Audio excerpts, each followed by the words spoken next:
ఈరోజు ఇక్కడ విజయవాడ పాత ప్రభుత్వ జనరల్ హాస్పిటల్లో 23 కోట్లతో కేంద్ర ప్రభుత్వం క్రిటికల్ కేర్ హాస్పిటల్ ఇక్కడ కేంద్ర మంత్రివర్యులు ఆరోగ్య శాఖ మంత్రివర్యులు మన్సుఖ్ మాండవ్య గారి చేతుల మీదుగా శంకుస్థాపన చేసుకోవడం జరిగింది.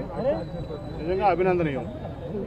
నిజంగా నరేంద్ర మోడీ గారికి అట్లాగే కేంద్ర మంత్రి గారికి నేను కృతజ్ఞతలు తెలియజేస్తున్నాను. ఎందుకంటే అప్పటి ముఖ్యమంత్రి చంద్రబాబు నాయుడు గారు 2017 చివరిలో ఇక్కడ ఈ విజయవాడ ప్రాంతానికి ఒక మంచి తల్లి పిల్లల హాస్పిటల్ ఉండాలి, ఉమెన్ అండ్ చైల్డ్ హాస్పిటల్ అని చెప్పి ఆ రోజున దాదాపు 50 కోట్లతో ఇక్కడ శాంక్షన్ చేస్తే ఫౌండేషన్ వేసి ఒక ఫ్లోర్ కన్స్ట్రక్షన్ పూర్తయిన తర్వాత పని ఆపేశారు డబ్బులు లేక, చేతులు ఎత్తేసారని చెప్పి ఆ రోజు నేను వెంటనే కేంద్ర మంత్రి గారికి ఆరోగ్య శాఖ మంత్రి గారికి అలా రాష్ట్ర ప్రభుత్వానికి కలెక్టర్ కూడా నేను విజ్ఞప్తి చేశాను.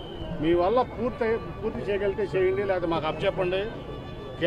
కేంద్ర ఫండ్స్ నుంచి అయినా సరే లేకపోతే ఫండ్స్ నుంచి అయినా తీసుకొచ్చి ఈ కార్యక్రమం పూర్తి చేస్తామని చెప్పి నేను లేఖ రాయడం జరిగింది.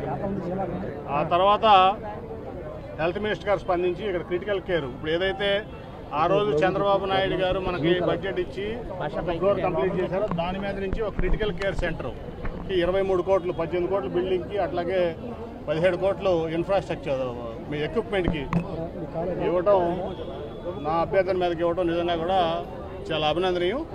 అలాగే మీరు హెల్త్ ఇన్ఫ్రాస్ట్రక్చర్లో చేస్తే పూర్తిగా రాష్ట్ర ప్రభుత్వం పూర్తిగా విఫలమైంది, ముఖ్యంగా నా విజయవాడ పార్లమెంట్ సంబంధించి. ఎందుకంటే ఆ రోజు 180 ఎకరాలు ఎయిమ్స్కి చంద్రబాబు నాయుడు గారు మంగళగిరిలో ఇస్తే 2000 కోట్ల రూపాయలు కేంద్ర ప్రభుత్వం పెడితే ఇప్పుడు వరకు దానికి వాటర్ ఫెసిలిటీ ఇవ్వడానికి ఎన్నిసార్లు అభ్యర్థించినా అక్కడ లోకల్ లీడర్స్ కానీ లేదా ఎయిమ్స్ డైరెక్టర్ కానీ ఇంతవరకు వాటర్ ఫెసిలిటీ కూడా రాష్ట్ర ప్రభుత్వం ప్రొవైడ్ చేయలేకపోయింది. ఎయిమ్స్కి బ్రహ్మాండమైన ఫెసిలిటీ 2000 కోట్ల రూపాయలు కేంద్ర ప్రభుత్వం 180 ఎకరాల చంద్రబాబు నాయుడు గారు ఆ రోజు రాష్ట్ర ప్రభుత్వం నుంచి ఇచ్చారు.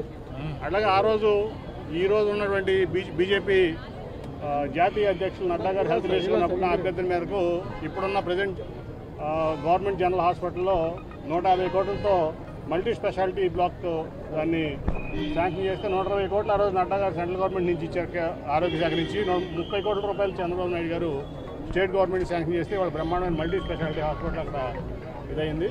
కాబట్టి ఏదైతే ఈ ప్రాంతంలో హెల్త్ కేర్లో రాష్ట్ర ప్రభుత్వం విఫలమైందో కేంద్ర ప్రభుత్వం మాకు హెల్ప్ చేస్తుంది. డెఫినెట్గా అట్లాగే మళ్ళీ రాబోయే రోజుల్లో తప్పకుండా తెలుగుదేశం పార్టీ గవర్నమెంట్ వస్తుంది. ఈ పాత జనరల్ హాస్పిటల్ని బ్రహ్మాండమైనటువంటి ఎయిమ్స్ లాంటి ఫెసిలిటీ ఇక్కడ క్రియేట్ చేసే బాధ్యత చంద్రబాబు నాయుడు గారి తరఫున నేను తీసుకుంటానని చెప్పి ఈ సందర్భంగా మీ అందరూ తెలియజేస్తూ మరొకసారి ఈ కార్యక్రమానికి ఇక్కడ ఫండ్స్ ఇచ్చి క్రిటికల్ కేర్ సెంటర్ ఈ బడ్జెట్ ఇచ్చినందుకు అలొకేట్ చేసి వాళ్ళ శంకుస్థాపన చేసినందుకు మరొకసారి కేంద్ర మంత్రి గారిని నేను అభినందిస్తున్నాను. అట్లా కృతజ్ఞతలు కూడా తెలియజేస్తాను. Thank you.